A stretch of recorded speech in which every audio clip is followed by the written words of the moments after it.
Welcome to Booked, where two guys tell you about the books they're reading. I'm Rob Olson. And I'm Livius Nedden. This week, we have our first interview of 2019, and I am very excited both about the prospect of doing our first interview of many this year and of this guest. Yeah, dude. Anybody who's listened to any of the most recent episodes know who we're talking about, so there's no need to be vague. We're going to be talking with Les Edgerton. And before we dive right into the interview, we want to give you a little knowledge about Les, but every bio that we can locate is like at least as long as the memoir that we reviewed recently. So just a little bit about Les. He has had a storied life. We know him as an author of, what is it? Like it's over 20 books or close to 20 books. Somewhere in the teens, I think, yeah. Yeah, close to 20 books, two of which we've reviewed. But there's a lot more about Les beyond that as well.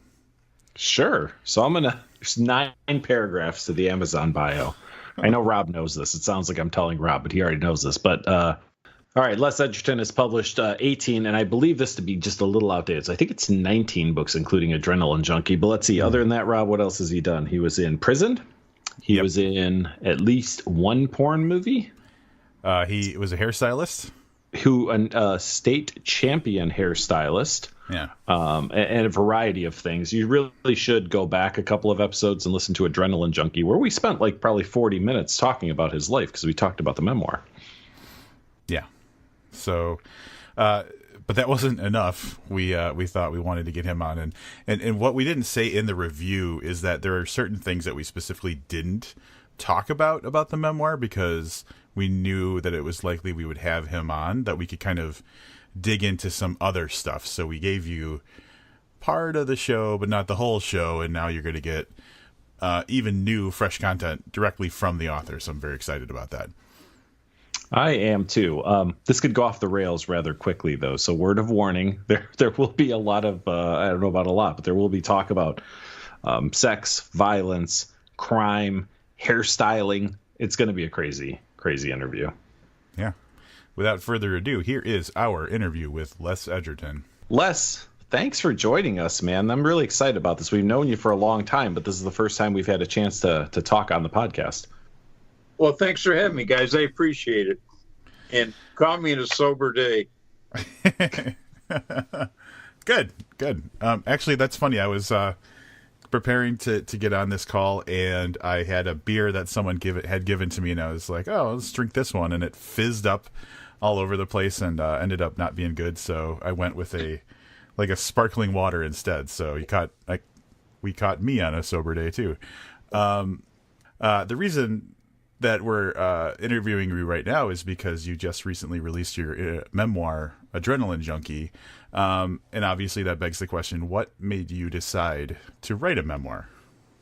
Well, I'd written it actually, a version of it about 10 years ago, and had it sold to a university press, University of North Texas Press. And some things happened. They pulled it, and I lost the deal. So it sat in a drawer until I decided to go ahead and, bring it up to date somewhat and re-release it. HBO wanted to take it at that time, so it was kind of a bummer when they pulled the publishing deal. And hopefully maybe HBO will get interested in it again. I'm hoping, but probably not. Hey, I'm sorry. HBO, like home box office, like the TV channel? HBO Films. Oh, wow. Well, wow, I did not know that. What happened was I was writing screenplays at the time, and I was out in Hollywood staying with my manager. And I had just sold the Adrenaline Junkie. It was called something else then. It was called My Secret Life because I didn't let people know about my background in those days. And I happened to have it with me because I was doing edits. I had just sold it, and Paul Bennett, my manager, asked if he could read it. And I said, yeah. So I gave it to him, and he stayed up all night reading it. If you know anything about agents and managers in Hollywood, they don't read anything. They're just not readers. They say they do, but they hire people to do that for them. But he came to me the next morning. He says, Les, I couldn't go to sleep. I stayed up all night and read this. I love this. Do you mind if I show it to my best friend, who happened to be the president of HBO? And the background there is Paul he had retired as a vice president of HBO. He's the guy that created the comedy release specials way back when. You're probably not old enough to remember those. And then he retired and became a manager. And his best friend was the president. And I said, "Are you kidding me? I'll drive you over." Anyway, he messengered my script. And that guy stayed up all night. I don't remember his name, but he called Paul next day and he says, "I could not put it down. I stayed up all night to read it, da, da, da." He said, the way he described it, he said, "This is Permanent Midnight, but with balls." And Permanent Midnight with the Jerry Stahl thing, which I always saw from a snooze guy. You know, I got driven to Coke because I had this bazillion-dollar gig, but I couldn't stand it because I was lowering my whatever credentials or whatever. Anyway, so he wanted to know if it was getting published. I said, yeah, it was, because it was at the time. And he said, good, we want to wait till it comes out, get some legs, sell some copies, get some reviews, maybe some awards and stuff. And then we want it. He said, don't even show it to anybody else. He told Paul. So I go home and I'm all, excited and everything. I got a movie deal now, the word, the handshake deal. So anyway, about a week after I get back home, I quit getting calls. My calls returned from my editor, and he just went silent on me. And so finally I get a hold of the press and get a hold of him. He says, "Oh, you don't have a contract." And I said, "What?" And it's a big deal for a university press. You have to get all 5 regents on the board of regents to sign off on it and all this stuff. It's a big rigmarole to get a book published. At least it was in those days. So what had happened, the publisher and my editor had both, my publisher had retired and my editor had resigned and gone to the University of Iowa, where she became the managing editor there. So I got on the phone and called her at Iowa, and she said, "Well, I've been expecting your call. This guy did this to everybody we signed. He's getting rid of everybody. He wants to create his own stable. He's got a little ego problem." So I said, "Oh, shit." She said, "I couldn't find my contract. My bookkeeping system is pretty screwed." And she says, "Don't worry. I've got a copy. If you want it, I'll send it to you, because you do have a copy and they're obligated to publish it." But she says, "Do you want someone to publish it doesn't want to?" And I said, "Well, I guess not." So I stuck it in a drawer and forgot it. I had an agent at the time. Agent's different than a manager, and he was sure we'd sell something else and resell it to a big 5 or big 6 at the time. Well, it never happened. He got drummed out of the business and everything. And as years went on, I just sat in a drawer and sat in a drawer until I finally said, I got to get this thing out. I'm 75 now. I need this time to get it out there. So that's a long way version of what happened.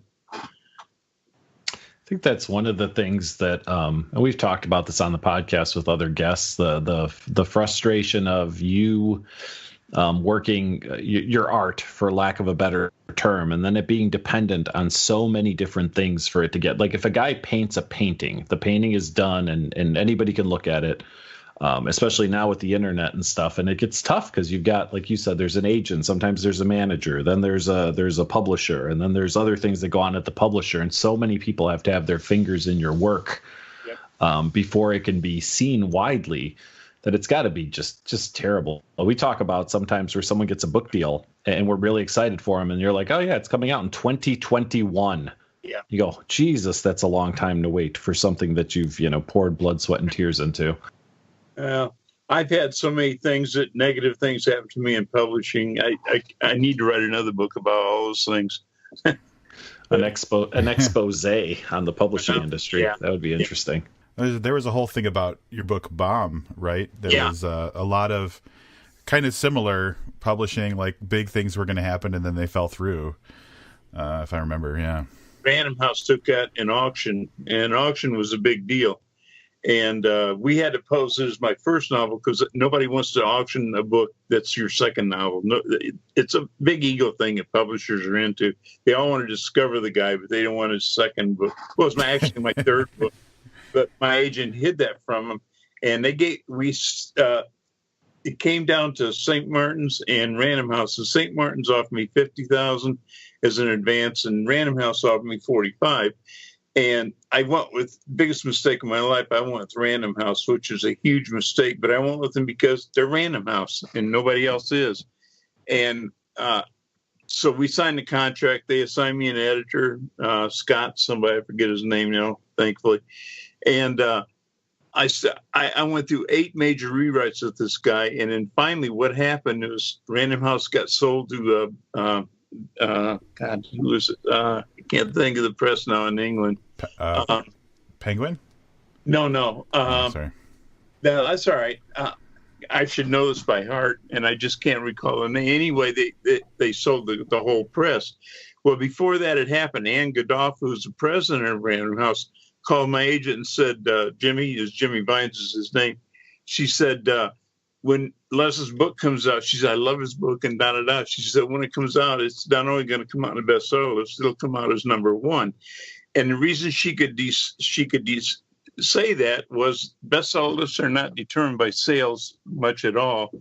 What they were going to do, she was going to come out with 5,000 hardcover copies with Random House and 50,000 copies with Ballantine Press, their paperback company, simultaneously. And that would guarantee it would be #1 when it came out. Well, I'm all excited because a deal like that comes out, there's going to be a movie deal, a whole big deal. So I was on my way. I quit my job. I was cutting hair. I had a lease coming up. I didn't sign it. So I'm on my way. And about 3 months later, the whole deal got lost because they sold out and shit canned a whole bunch of contracts. Random House always said, we never cancel any deal, which is a big fat lie. They cancel my deal and they cancel other deals. But they like to keep that myth going. But anyway, it really literally screwed up my life and has to this day. I'm suffering the effects of it. Instead, finally, we came out, changed the name. It was called The Perfect Crime. Changed the name, and a very small independent publisher brought it out. And whereas before they were going to come out with 50,000 paperback and 5,000 hardcover, New York Times would have reviewed everybody, would have got in on the act. I sold maybe, 150, 200 copies. Same book. That's just the way publishing business is. It sucks. It really does. Wow. Yeah.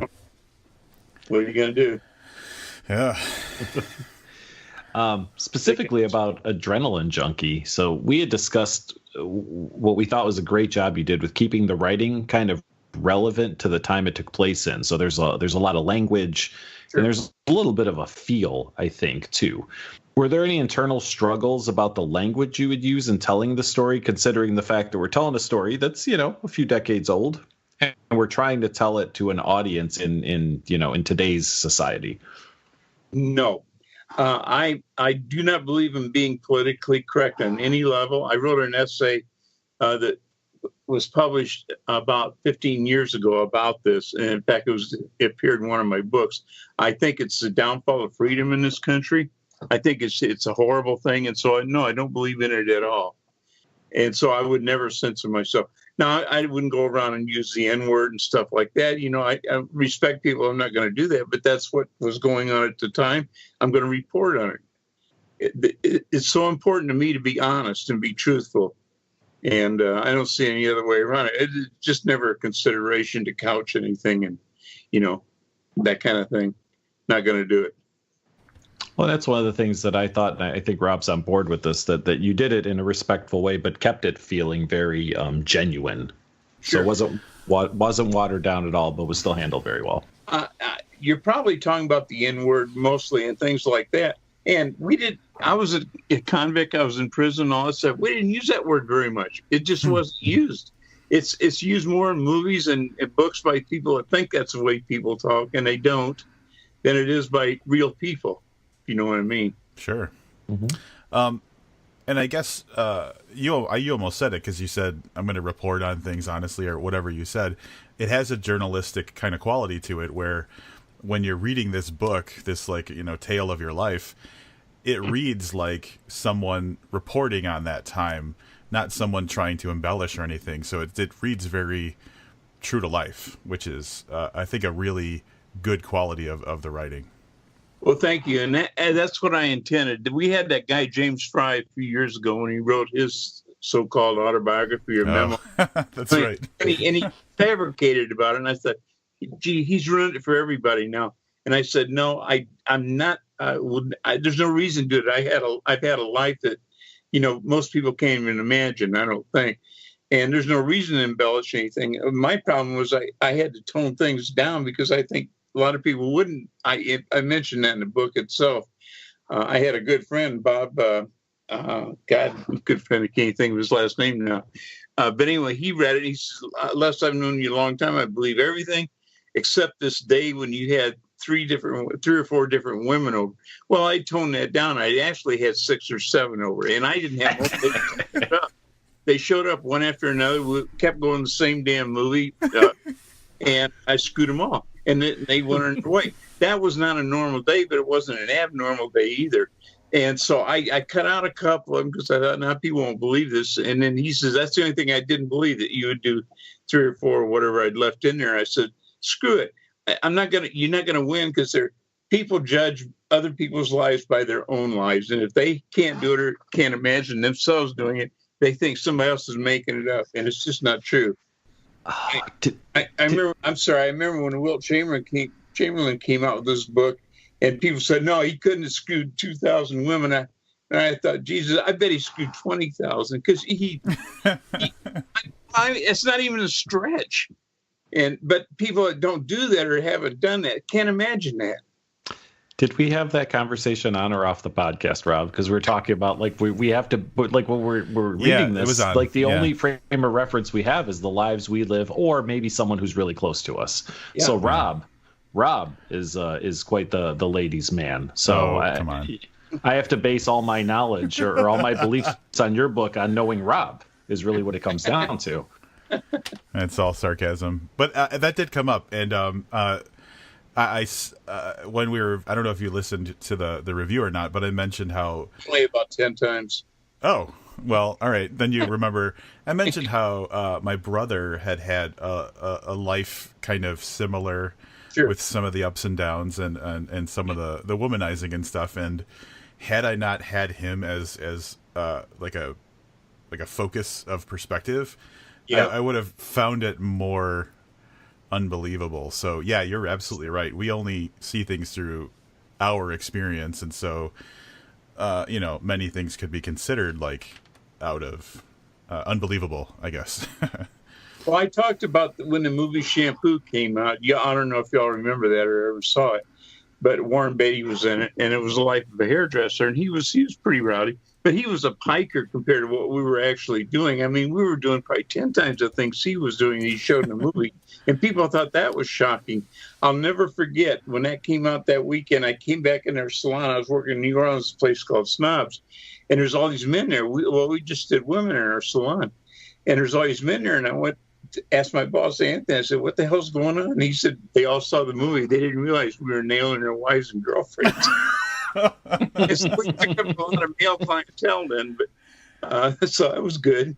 They had no clue, and I mean, that's just the way it is, the way it was, and the way it probably still is.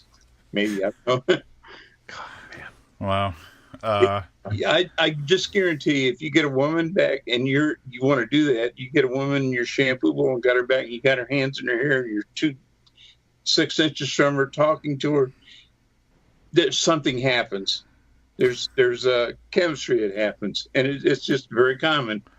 Well, I mean, there's an intimacy that is kind of required in order to just get the job done. So, yeah, that makes sense. Yeah. Yep.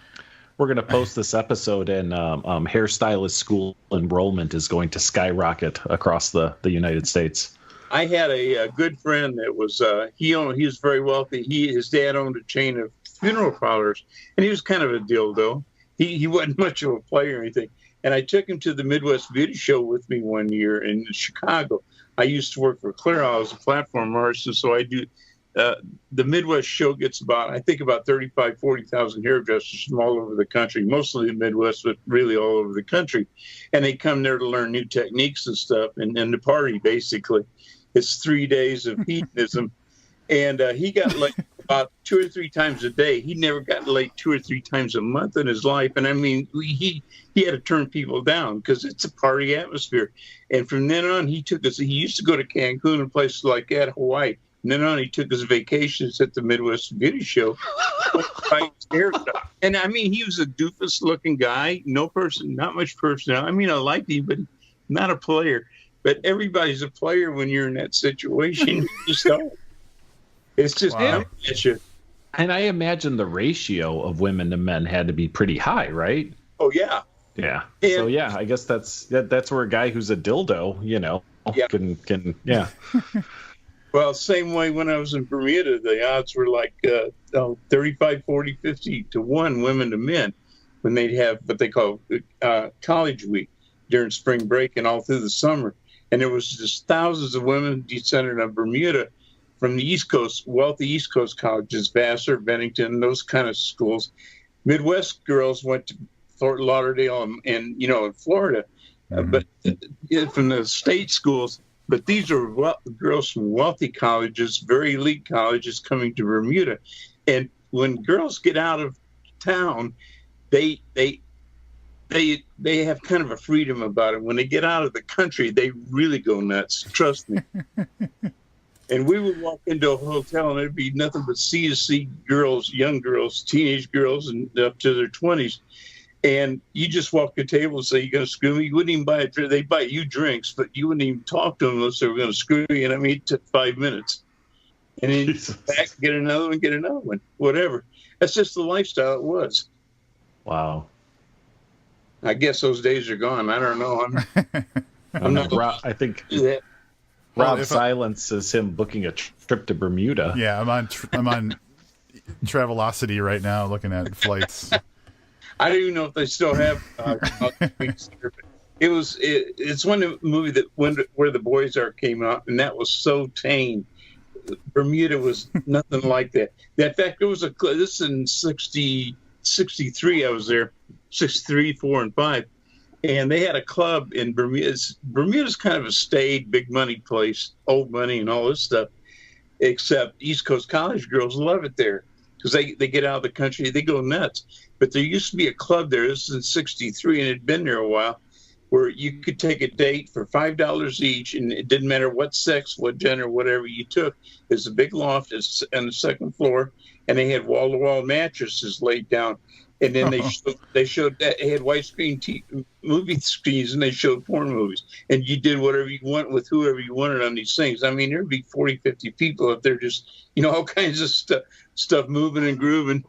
And that was in 63. I came from that, came back to Indiana where you took a girl out 3 times. That was like the magic number. And then she'd let you screw around with her a little bit. And I thought, I can't handle this stuff. This is just too much. Just nothing happening here. Yeah, I don't know if we have a proper comeback for that. I've never had a trip, and well, I guess this is going back to that, like, you only have your own life to kind of reference. And the conferences I've been to, the book conferences, I'm going to tell you, Les, little bit different. Oh, I know. It's like UltraCon. I go to that, and there's nothing going on there. People are in the bar, but there's I'm sure there's some going on, but it's not anything to write home about. It's not a sexy time. It wouldn't make it in the memoir. Plus, writers don't have the kind of groupies that rock stars have. Sure. Our groupies are ordinarily a little plainer. Mm-hmm. That's just the way it is. So, I don't know if this is the right timing for this, but there was also a ton of serious stuff in the book, and there was some stuff that you had emailed us and said, "I can't believe you didn't talk about this." Right. And the rape being the big one. And Livius and I, so to tell you, Les, because we haven't talked about this yet, sure. We decided that there was some stuff from the book that it would make sense to talk to you about instead of just kind of retelling it through our words. So, whatever you want to do it, I'm fine with it. So, I put it out there, and it's out there. Yeah, I mean, an amazingly brave thing to do. I'm guessing probably pretty difficult to do, but and it was pretty early on in the book. I want to say about close to halfway through, maybe, is when you detail your rape while you were in prison. So how did you? It sounds like you're pretty open about your life. So was there a point where you were almost not going to do it, or was this always going to be part of the book? I was always going to tell the good, the bad, and the ugly, the warts as well as what I thought were cool things. And I was never not going to do it. I just had to kind of work up to that point. I had to let some time get by before I was able to do it. I think I talked about it. In fact, I know I did. Talked about it in the book the day I did it. I had never told anybody about this. None of my wives, nobody. I mean, it's not something you spread around. And finally, I thought, I didn't do anything wrong. I couldn't help it. I did what I consider was a smart thing. I didn't resist because I'm sure I would have been killed or, messed up pretty bad. And it wasn't that bad an experience, to be honest. The guy was, there's this myth about black guys, which is laughable because it's just not true. They're supposed to be all hung and all this shit. Well, it's bullshit because, there was a scientific study done years ago, and this doctor found out in his research found the average black guy is about a half an inch bigger than the average white guy on erection. Half an inch. That's what we're talking on average. Well, I'm considerably more than that, and I know I'm bigger than any black guy I ever knew. This guy was so tiny it was laughable, and it was getting poked by a proctologist is about the same thing. I mean, really, that's all it was. We ascribe more to it than there is. I know this Me Too thing's going on and all this shit, and I feel sorry for him, but get over it, kind of. There was a little bit of hesitance to talk about it for a while, right? You had to process. Sure. And I mean, I guess because you knew that your life was in danger, that had to make it pretty crazy too. Yeah, it was. But I've always kind of analyzed things when they were going on and then later. And I did the same thing while it was happening and afterwards. I did go after the guy and mess him up pretty bad. And there's some things I can't say and I won't say because the statute of limitations never runs out on certain things. But I kind of had a meeting with him a year or so later in the joint. And he ended up dead, and I'm not going to say I had anything to do with it. I got questioned for it, and they could never prove anything, but whatever. He's room temperature now, and it's fine with me. Wow. I mean, rightfully so. So you got a little closure on that one. I had a lot of closure. Yeah. I had 33 pokes worth of closure. But all right. Among the really deeply personal things, of which certainly that was one, and I guess I'm just going to say it's how I'm going to say it. That affected me, reading that whole portion of your life in prison. But what affected me a little more was, and this isn't I don't feel like I can spoil this book because it's your memoir, so it's not like a twist ending. But towards the end, you kind of detail some things that you learned about your parents. Yeah, which really affected me in an even stronger way, like that whole kind of conflict that you had with your mother. Yeah, and I guess again, it's kind of one of those things. I mean, you seem to be a very open guy, and you put it out there. But I mean, some of it was there anything in the book that was really hard for you to write about? I mean, that was some deeply emotional stuff. And in my opinion, like I said, as a reader, it affected me more than the previous scenario that you just laid out for everybody. Yeah. No, because I always knew my mother was fucked up, and so was my father, and so was I. But my whole family was dysfunctional. They were and they are. But you can either decide that you're going to be influenced by that, or you can decide you're not going to. I think, at least that's what I felt, and I'm not going to let them rent space in my head. I'm just not. That's not going to happen. If they're not there and they're messing with you, they're renting space in your head. And that's up to you to either allow that or not. I'm not going to be a victim. You have to play along to be a victim. I'm just not going to do it. I don't know if that answers what you're asking or not. No, absolutely it does. I guess, I don't want to say this. It sounds douchey in my head, right? But I applaud you for your, what I would say is, kind of courage and opening up some crazy, deeply personal things about your life to anybody with, $6.99 or whatever the cost of the book is. And I have closets that have skeletons in them. I know Rob does, and I just want to applaud you for being just as open as you were, and it's fascinating to me. I guess just the whole concept. Yeah, I can't think of anything I wouldn't tell anybody if they asked, or just to tell them. There's nothing. I survived it, and it's done and over. I'm kind of glad. my mother gave me a lot of material to be a writer, so I'm thankful for that. And she's room temperature now, so that's cool. I'm glad.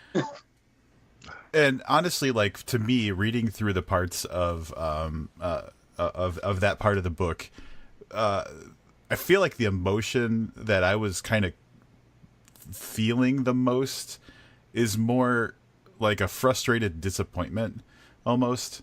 Like, to me, it was like you just wanted an answer, and for whatever reason, all this stubborn lies and stonewalling kind of stuff happened, and I felt bad for you. It was like, first of all, you had to kind of keep putting this pressure on this topic that's like frustrating to you, but then to just constantly be disappointed by their reaction to you just trying to get the truth. Yeah. It was, to me, that was the big thing. It was just like, it had to suck to make yourself waste your time on that. Oh, sure. Yeah, absolutely. The reason I wrote the book was my father, who wasn't my father, but who I thought was my father all my life until, a few years ago when I found out differently. I always pictured him as this impossible ideal. He would never tell a lie, although his whole life was a lie, but I didn't know that. Mm-hmm. And I could never measure up to him. He was a tough guy. I mean, a genuinely tough guy. And I could never, that's why I joined the service, didn't go to college. That's why I did all kinds of things to, measure up to him, which I never did and never could. But I didn't want my kids to go through that. I didn't want them to think, well, there's no way they were going to think I'm some kind of perfect guy. But I didn't even want them to have a shadow of a doubt. I want them to know that I was imperfect and I did bad things and I did wrong things. But hopefully I've learned from them and I've changed. That was, to me, the value of writing that was for my kids. And I got a bonus with my daughter, who I didn't know was even out there, when she read it, like a day after it came out. And she had just found out. I don't know if you read my blog about what happened there. Mm-hmm. Yeah. We actually, why don't you go ahead and tell? So we actually had a question formulated around that, but why don't you go ahead and tell our listeners what happened? Okay. I'd written about it in my memoir about a daughter. I was living with a girl at the time I got busted when I got sent up, and we were just living together, but she got pregnant. Well, I'm real old fashioned. I don't believe in abortion and all this shit. Sorry, I'm just not politically correct. And she wanted to give her an abortion. I said, please don't, let's get married. She didn't want to get married, but I said, I want the baby to have a name. So she agreed to marry me. I got sent up. She was pregnant. I arranged for my sister and brother-in-law to take her in, and they lived in Lakeville, and they had 2 kids of their own. But they took her in, let her live with them for months until I got out, because I knew I was getting out in 2 or 3 years. And I was there about 4 or 5 months, and she sent me papers for divorce. And I wouldn't sign them, but you don't have any rights when you're there. So she got divorced without it, which is fine. But she kept on living with my sister and brother-in-law, excuse me, and their family. And she was about 8, 9 months pregnant. My brother-in-law was up on a ladder painting cupboards in the kitchen. She reached up and grabbed his Johnson and wanted to have sex with him. He got pissed, and they kicked her out of the house. And they called me and said, or wrote me, because you couldn't talk to people on the phone in those days in the joint. And I was down in Pendleton. And they said, they're really sorry, they had no choice. And I said, no, you're great to even do that. And so I said, well, then she sent me papers to put the child up for adoption. I said, no, I will not do that. And my sister and brother-in-law said they would take the baby and raise it until I got out. And she's, nope, nobody's getting it. I'm putting this kid up for adoption. So that's what happened. And then when I finally got out a couple of years later out of the joint, I went to a minister and told him what had happened about the daughter. I knew it was the daughter. And if I should try to look her up or what. And he said, no. He said, Les, she's got parents that love her and she loves them. She's got a good life. You no way you can take care of her or anything. Let it be. And so that's what I wrote in a memoir about that incident. And I said, I really wanted her, but I didn't feel I had a choice. And I hope if she ever gets a hold of me, this is before we knew about DNA or any of that stuff. If she ever finds me somehow, I hope she'll forgive me for not going after her. But this is why. Well, she had just done it. She'd had some health problems. The girl that turned out to be my daughter had some health problems, and she they would never tell her where she was adopted from. So she did a DNA thing on Ancestry.com, where I'd done one where I found out my real father, who he was, and a couple of years before this. And she read my name, that I was her dad. She went to Googled my name, and found out I just had a memoir release. So she went and got it, but literally a day after it came out, read it, and found this part about I wanted her. And she said, that made me feel so good. She said, I've always felt I was not wanted. She had kind of a problem with her mother. Her dad, she loved death, but her mother was kind of an odd duck, I guess. She had problems with her. But she told me, she said, I've never felt wanted my whole life. And she said, for the first time in my life, when I read that, somebody wanted me back in, because she had no idea I'd ever see this or read it, and I didn't. And she said, so I thought, wow, this is a bonus. And she's since come down with her husband and her daughter, my granddaughter, and they're wonderful people. We're getting along. She's met her sisters and brother now, and it's like a miracle. It really is. It's just a wonderful offshoot of this whole deal. It's a tremendous story, not just in the fact that somebody could find you that way, but because of your vocation and because you had written a memoir. This young lady got to read, your side of the story before even, right? So you see this all the time, these connections. If you watch like 2020 or even the nightly news, someone's reunited after, years because of a DNA test. But it's just so amazing that she got to learn a lot about you prior to meeting you. Yeah. And that to me was what was cool. And I don't understand why somebody hadn't contacted me. I'd love to go on 2020 or whatever. Yeah. Well, the beautiful thing about her finding that book and reading it before reaching out to you is she knows there's no way that you are just saying that because that's what she wants to hear. She knows it's 100% genuine, which makes it like that much more impactful, which is really cool. Yeah, I agree. While we're on this subject, we've already discussed how open you've been about your past with women. We haven't talked about it, but there was drug use, crime. Has there been any negative reaction from your friends, family, people that you know? Did someone from, read your book that you lived in a town with that called you up and, and had things to say to you about some of these things you admit to doing? I don't think they know about the book, to be honest. Well, there's that. Yeah. My wife did not want me to do this because she thought it would embarrass my son and my daughters, but I don't think it has or will. I think she's going to come around. I hope she does. But I told her a long time ago, I'm a writer, and nobody's going to keep me from writing what I want to write, and be truthful about it. So that's she knows it. She's a wonderful woman, wonderful person, and I think she's coming around on it. But it was too important to me to not write it and get it out there. The problem is I'm not getting a lot of sales because it's not in Barnes and Noble or anything. And that's the key to everything. When you go with a small independent, you're never going to sell a whole lot. It's just not going to happen, unfortunately. But that's the way it is. Especially with your story about that book bomb, how like it lived an entirely different life than what you thought it was going to be. It's weird because there's so many good things about independent presses, but there's also like a massive drawback, and it's hard to kind of choose to want that audience, I guess. Yeah. I'm surprised this hasn't come up already, guys, but Les, you had a good chunk of your book took place in New Orleans. Yeah. And Livius's favorite place to be in the world is New Orleans, I believe, is New Orleans. Yes, that is correct. Yes. And so that had to be personally satisfying for Livius, but I feel like you guys should just, bomb on down there for a trip, like hang out there together.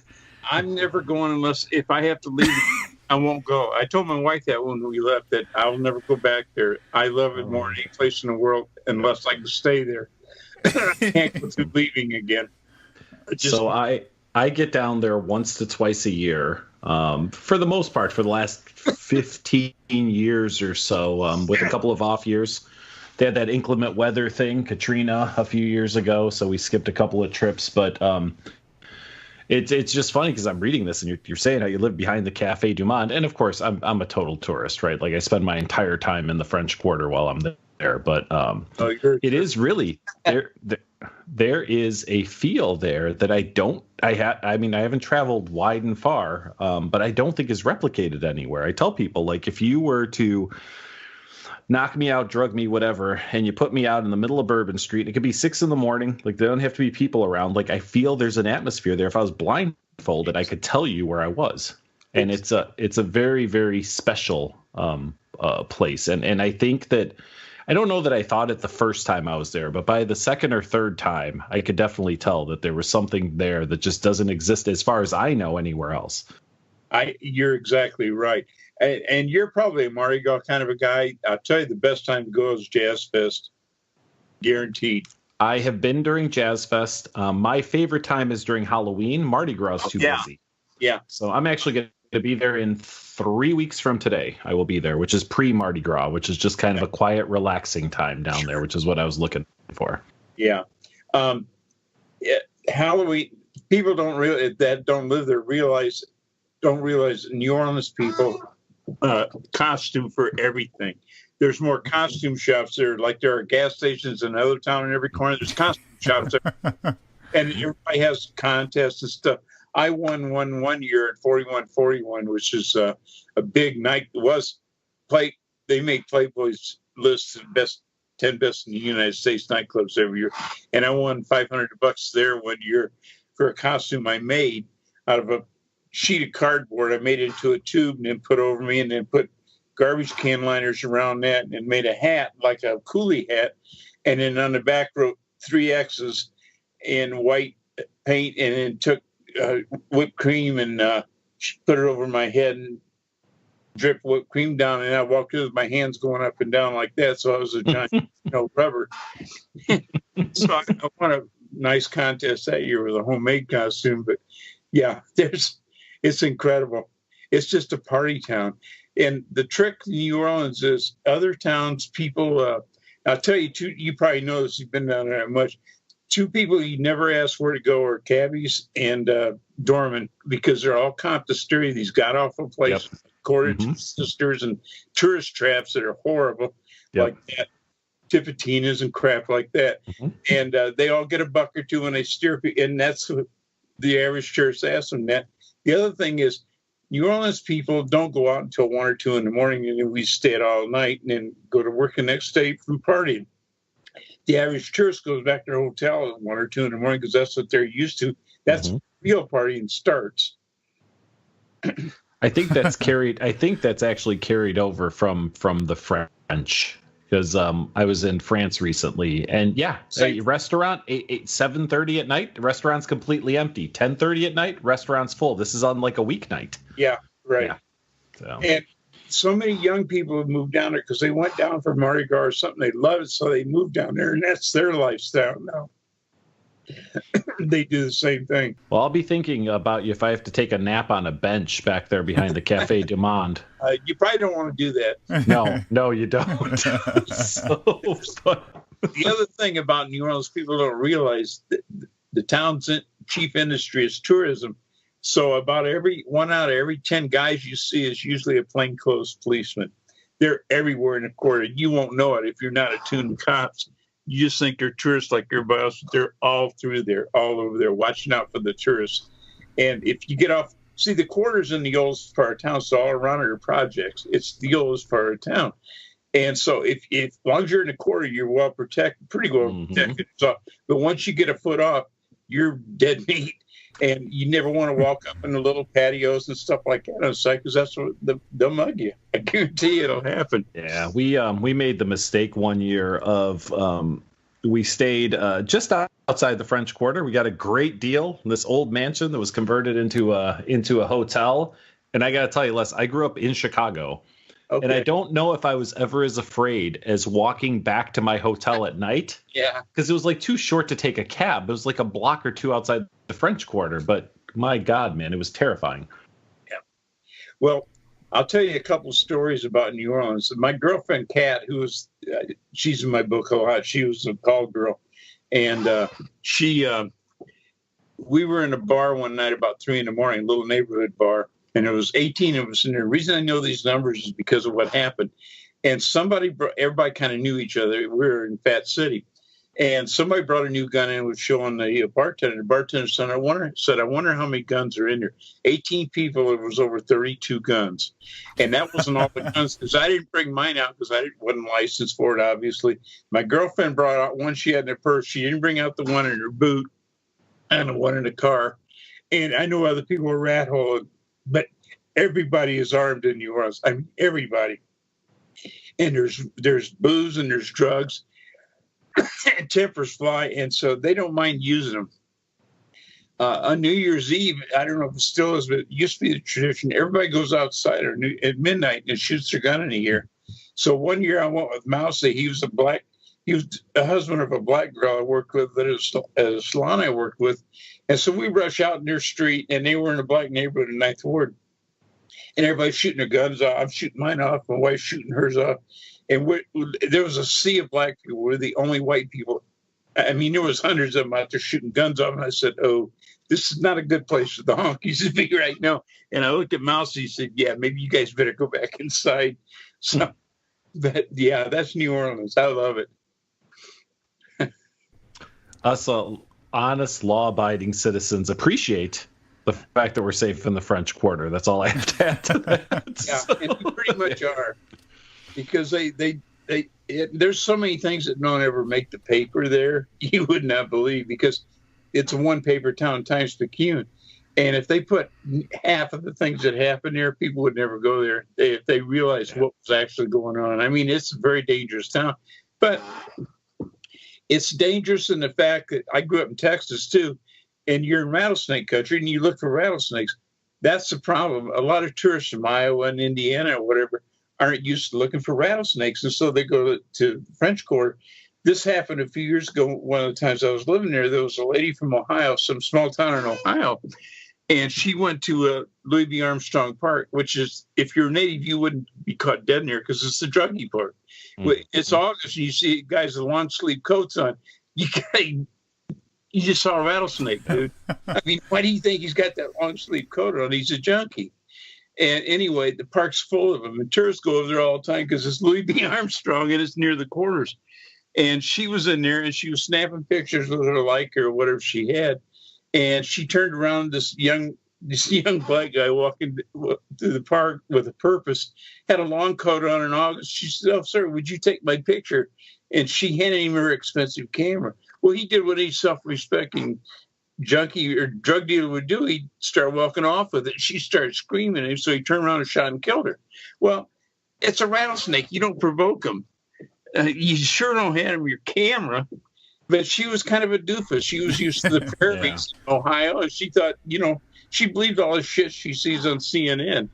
And so anyway, what the problem was, though, the mayor at the time, I figured Landreau, I think was the mayor, he sent this letter to her hometown and apologized on behalf of New Orleans for her untimely death and everything. And it made all the big networks and everything, because what happened was he misspelled her name, and they thought that was horrible. I thought, what other frickin' mayor would even send a telegram?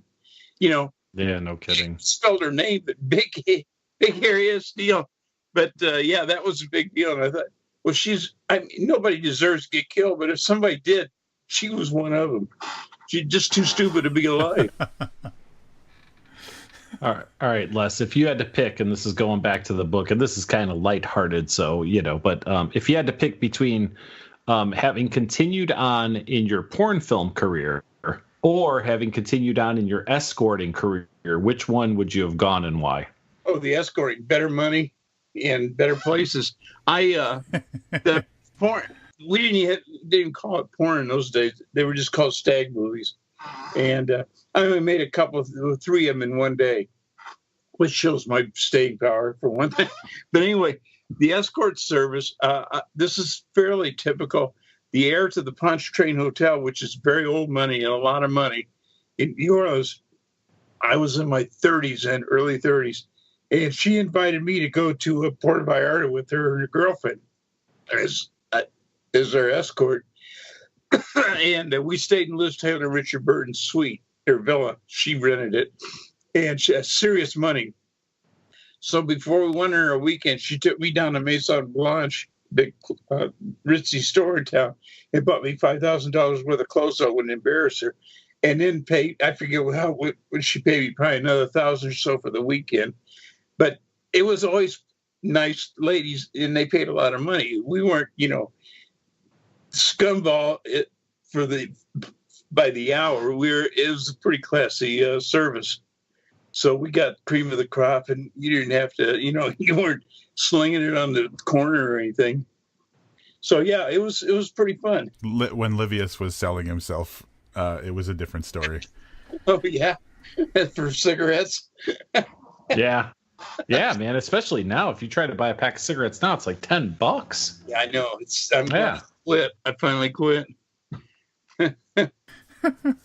He's been taking jabs at me, so I figured I could take a shot back. Are you guys still out of Chicago? Yeah. So suburbs of Chicago, like northwest suburbs of Chicago, by about 40 miles outside of Chicago, but close enough that it counts, I guess, right? Absolutely. I worked there for a while, and I worked on Ontario Street. I was down at the Congress Hotel Friday. Oh, the Congress. But last time I was there, you could smell pee in the halls and stuff. It was like a nursing home. It's not. I'm serious.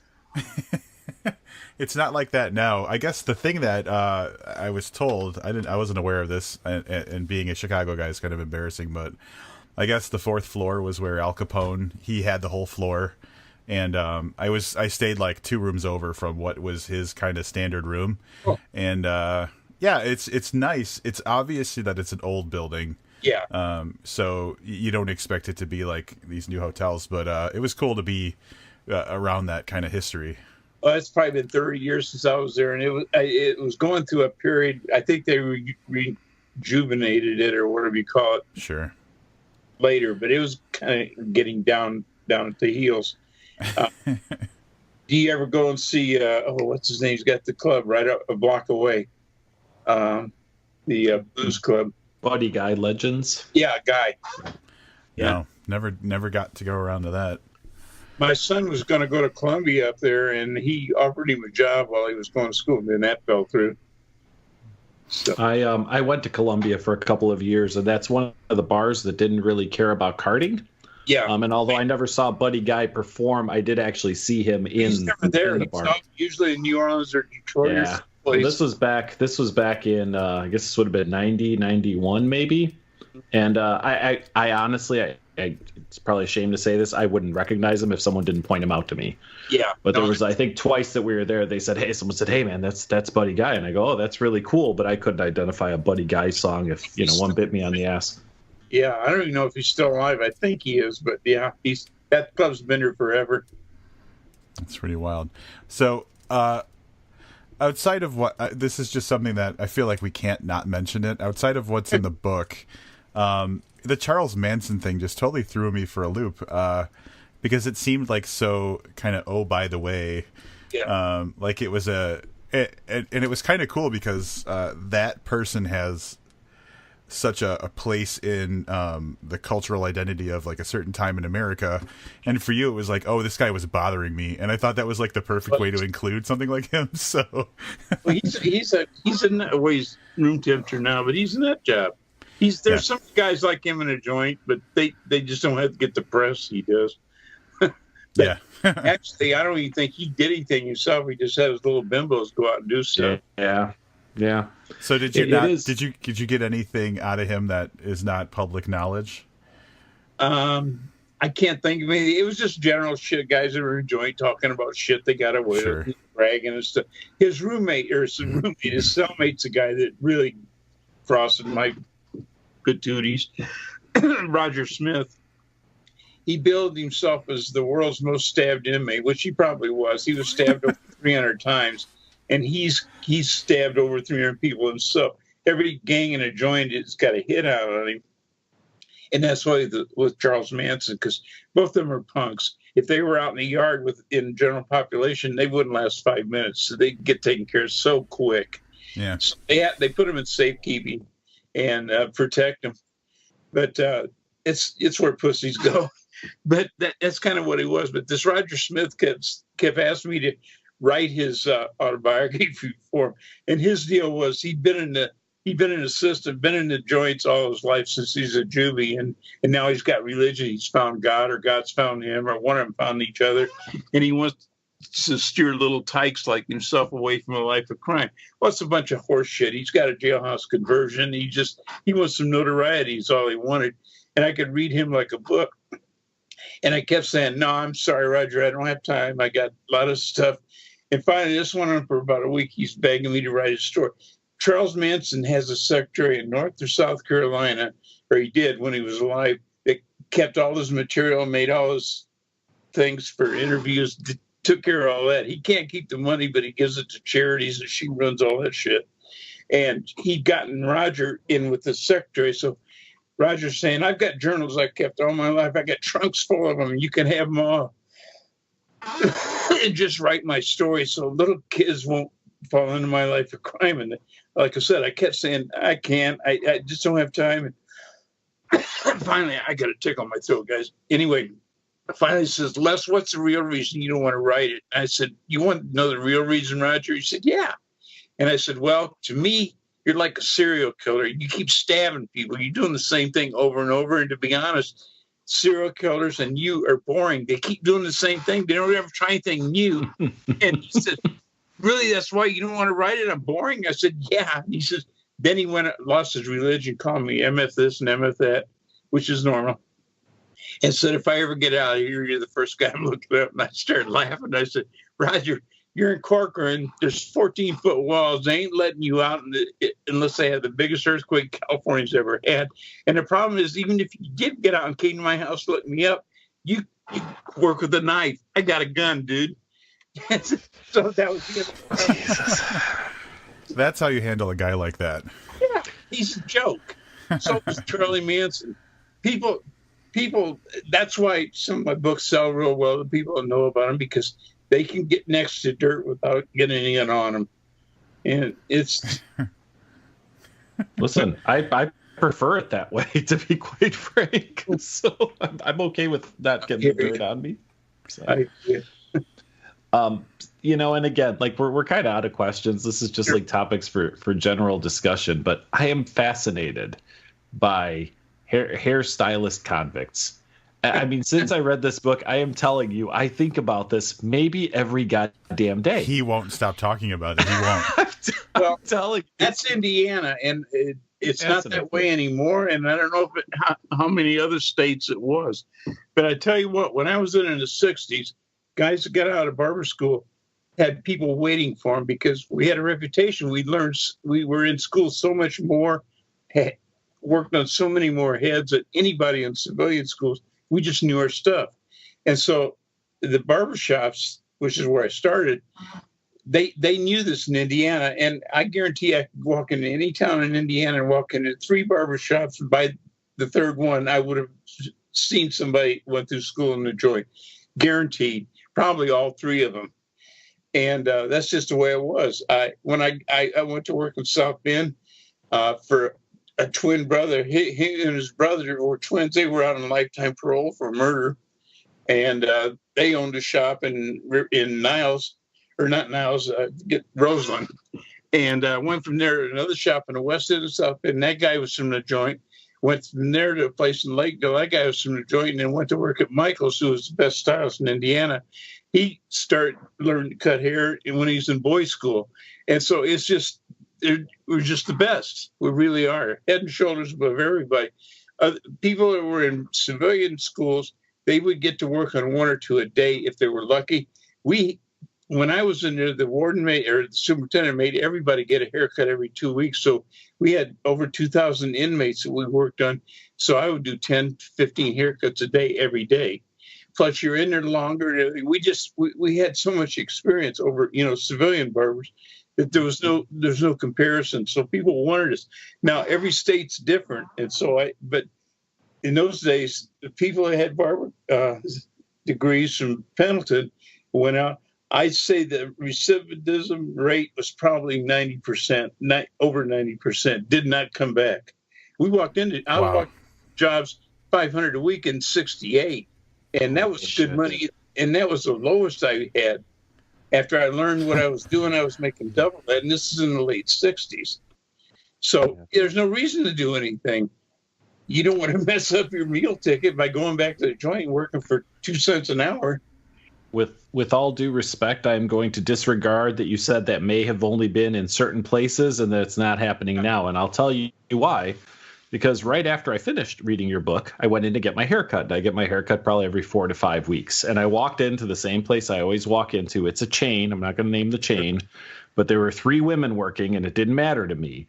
By the time I got in the chair, I had concocted a story for at least 2 of them on what they were in the joint for, and I'm probably going to continue to do this for the rest of my days. So, great book aside, you've given me something that I'm going to think about every 4 to 5 weeks for whatever I've got left. So. Well, in my day, it was probably true, at least in Indiana, and it's in South Bend. A good friend of mine went to the joint. I got him a job at Sassoon's in Chicago. He became the manager there, and then they transferred him to New York. He was the manager of Sassoon's in New York, and now he's my best friend.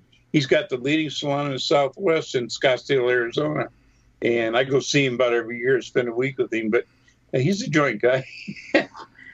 That's awesome. All right, and I'm not immune to this either. There's it's funny where my apartment is. Like across my little street is this, and I've always loved this place because it's just this tiny little building, and it just has like a hand painted sign that says Joe's Barbershop, and it's never open. Like I see the open sign illuminated once every like week or two, and it's by appointment only, and I've always been so confused by it, and I've never thought of an explanation. Well, and maybe he's making book there or something. That's what I was thinking. Like, this is definitely not the cutting the hair is not the primary function of this place. And so, and jokingly now I'm like, oh, he's probably a convict, but it's just because your book has had an effect on us, obviously, and so now we're trying to find that wherever we can. But he also owns like a restaurant, like a breakfast restaurant, like a brunch place in town too. So I think this guy just like likes to do different work, but it's fun to just kind of speculate. If you do, I'll give you a clue. If you do find out somebody did time, don't ask them what they did time for. That's not cool. That's the big faux pas. Yeah. I used to go down to Pendleton once or twice a year until just maybe 5-6 years ago, and I used to take a guy with me. I was teaching school in different places in college, and I would take guys that were into criminal justice stuff like that, so otherwise they'd never get to see the inside of a joint, and we just spend the whole day there. I took this one guy with me. He's a funny guy anyway, young kid, and he was all big-eyed and everything, get to go in a joint. So we go in there, and I went there all the time, and I knew the guys. Some were there when I was there. Some were still there, were there when I was there. But anyway, there's about 20, 25 guys in the barber school, and the instructor's a civilian. We're old friends. I've been going there for years. So I forget this kid's name. I'll call him Scott. That wasn't it, but I don't remember what it was. Anyway, I'm with a group of inmates over in one part of the room, and he's in another place, and all of a sudden I hear this screaming, and he's got him up against one hand around his neck. He's got him 3 feet off the ground. And I thought, oh, shit. So I run over and said, man, and the instructor ran over and says, let the dude down, man. Don't kill him. And so we got the inmate calmed down, and he let him down. And I said, what the hell did he do? And he says, he asked me what I was in here for. And I said, oh, Scott, you do not do that, because they may tell you or show you. And it's just something you don't do. There are people in there that are in there for not honorable crimes. They're in there for rape and child molesting, shit like that. They do not want to be asked. And it's just something you don't do. So I'd be real careful. I'll tell you anything you want to know, because my crimes are all cool. That is a good point. Your crimes were pretty badass. I was a secondary burglar, and I did armed robbery and strong arm robbery and some drug dealing and shit like that. That's about it. In the book, quite a bit you reference a lot of the like early reading you did, and I'm going to assume that continued on through your life.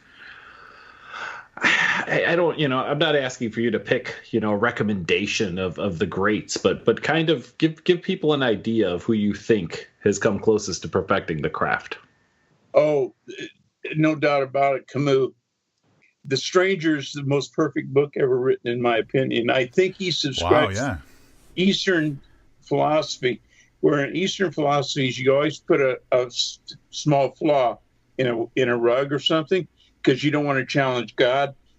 And I can't find a flaw in The Stranger, but I know it's got to be in there. If it's not, then we might as well all quit writing because he wrote the perfect book and nobody can match it. But yeah, I think he's the best. That is a very good book. I think that book is the best ever written.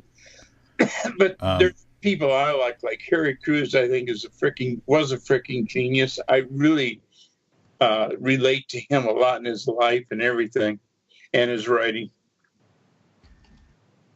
Livius, did you read The Stranger? Yeah. So I don't like. I thought I did, and then I'm thinking like, did I? If I would have, it would have been a long time ago.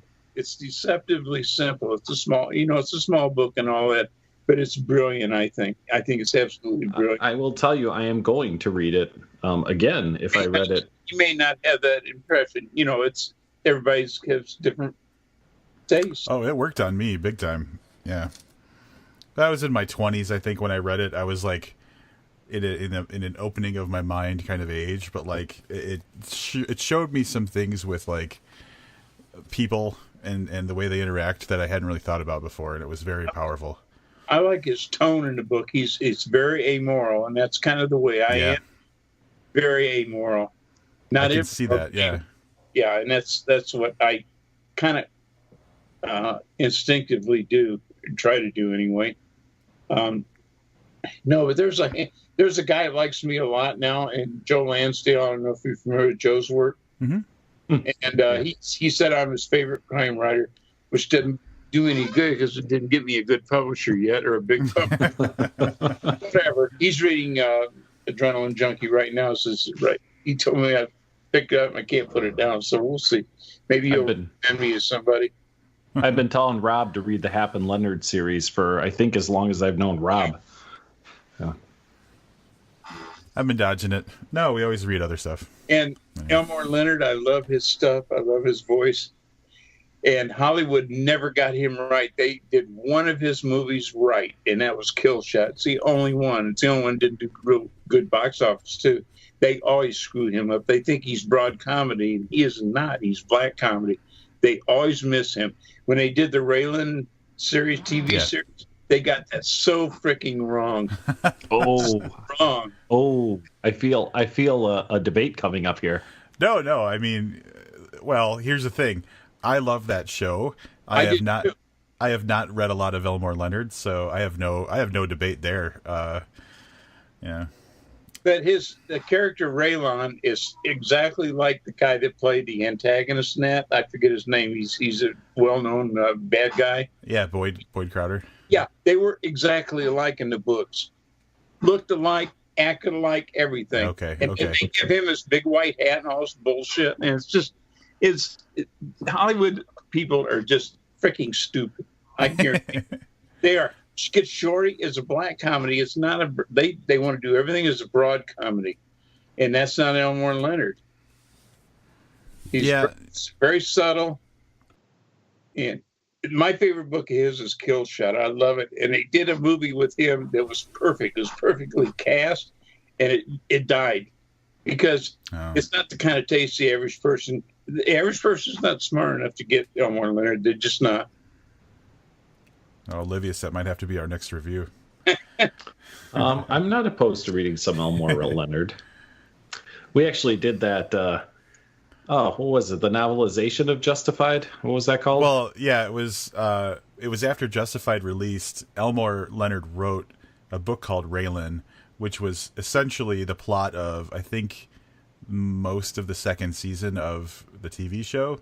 Yeah. Or at least they paralleled each other very well. Yeah. So we did that. Those books now. He's got a book out, a Raylan book. His son. Wait. Oh, really? Yeah. I did not know that. Yeah. Damn, oblivious. So to preface why I said there was going to be a debate, and I'm just guessing, I think Rob has watched the Justified series in its entirety probably 5 times now. Mm-hmm. I'm midway through season 3 right now. I just started watching it last week. Your favorite part is one of your favorites when the guy with the oxygen tank. Fuck! I watched that the other night. I love that. That's classic. That's so good. It felt so real. Yeah. Like the whole thing. I literally watched that, I think, last night. It's funny that you mentioned that. Yeah, for sure. All right, Les, before we let you go, is there anything else you want to plug or tell our listeners where they can find out more about you? Well, my blog thing, I don't know if you're going to run a thingy on the screen or anything, but it's lesedgertononwriting.blogspot.com/ all my stuff's there and on Facebook, but it goes there first. And get all my books are listed on my blog, and you can click on them and go right to Amazon or wherever and get in to buy copies. Adrenaline Junkie is right up the top. Christmas is right around the corner, so buy copies for next Christmas. Get your shopping done early. That's right. Awesome. Well, thanks so much, Les, for coming on. Olivia, we didn't say this earlier, and this is going to stay on the show. We didn't have a lot of questions, and I said to Olivia, this is me being very candid. I'm like, I think Les is going to be able to just fill that time. I get the feeling that Les is the kind of guy that once you get him going, it's just a great conversation. And it was. So thanks so much for taking the time to talk to us. My pleasure. You guys are great. You really are. Yeah, big thanks to Les Edgerton. God damn it. That was exactly what I expected and hoped for. What an interesting guy, and so goddamn funny, man. When was the last time we had a guest on that was that funny? Not in a while. And honestly, that's one of the things that I was going to talk about is how just entertaining he is. The man, he knows how to tell a story, but he's also just so friendly. You want to talk to him. You want to, keep the thing going. We probably could have gone another hour easily with that dude. I'm sure we could have, and I'm sure we will again at some point. For sure. So big thanks again to Les Edgerton for joining us this evening. Big thanks to you guys for listening. You're probably wondering what's next. Here's what you didn't expect to hear. Next week, we are going to do a throwback episode where we review a book that is not at all recent. As a matter of fact, not from this century and not from the last century. This is going to be the oldest book we've reviewed, The Three Musketeers by Alexandre Dumas. Yeah, I don't remember how this came about. I'm sure that we were just talking. I think Livius just at one point was like, I really want to read this, and that's how it happened. But looking forward to it. I haven't. It's one of those authors where it's like, man, I really should have gotten to this by now. So happy we're at least approaching it. As a follow-up to our interview, I don't know what I was getting The Stranger confused with, but I have not read The Stranger. So I'm thinking The Three Musketeers is pretty short, if I remember correctly. In the next couple of weeks, I'll have read that too. So I'll probably have some thoughts on that for the podcast as well. Yeah, that was one of those. That was one of those books. I don't even know what to say about it. Yeah, definitely worth a read. I'd be interested. I feel like it's the kind of book that has a different effect on you depending on when you read it. Not like a coming of age book that only makes sense when you're hormonal and stuff, but in your early 20s, your brain is still developing. At some point, you probably start deteriorating, and I wonder which stage I'm in. You're probably closer to deterioration than anything. I'm well into it, my friend. So I'm wondering, because of the level of experience you have in life and the knowledge and all that stuff, is that going to have an effect on your impression of the book? Or if I read it again now, as opposed to 15 years ago when I read it, would I think differently of it? So maybe it's the Chuck Palahniuk thing. Yeah, I was thinking that when you started, I was like, this. And if anybody doesn't know what he's talking about, when Palahniuk wrote the introduction to Burnt Tongues, I think it was. Correct. He was talking about if you read a short story that you don't like, that it's perhaps not the fault of the short story. It's where you are in life. So you should come back and revisit that shitty short story. sometime later and see if it affects you differently. Yeah. I mean, Rob, I know I just said that we're doing the Three Musketeers, but God damn it, this makes a really compelling argument for doing The Stranger instead. No, Three Musketeers. Done. All right. Yeah. But you had said like you were wondering if you read it too, and I was like, oh well, maybe. Well, no, I mean you're going to read it anyway, and then we'll just talk about it. Yeah. All right. Fair enough. So that's going to be your next episode coming up in about a week, and that's it. That's all I've got. That should be it for me too. So thanks for listening to our interview with Les. Go right now, even before you give us $1 a month on Patreon, and pick up a copy of Adrenaline Junkie. It will not fail to entertain you. It is such an interesting book. And it's a roller coaster. There's the ups, the downs, there's the unbelievable stuff, there's the really sad stuff. And it's just great. So you should definitely pick up a copy of that. I didn't want to tell Les I cried like a little bitch reading that stuff towards the end.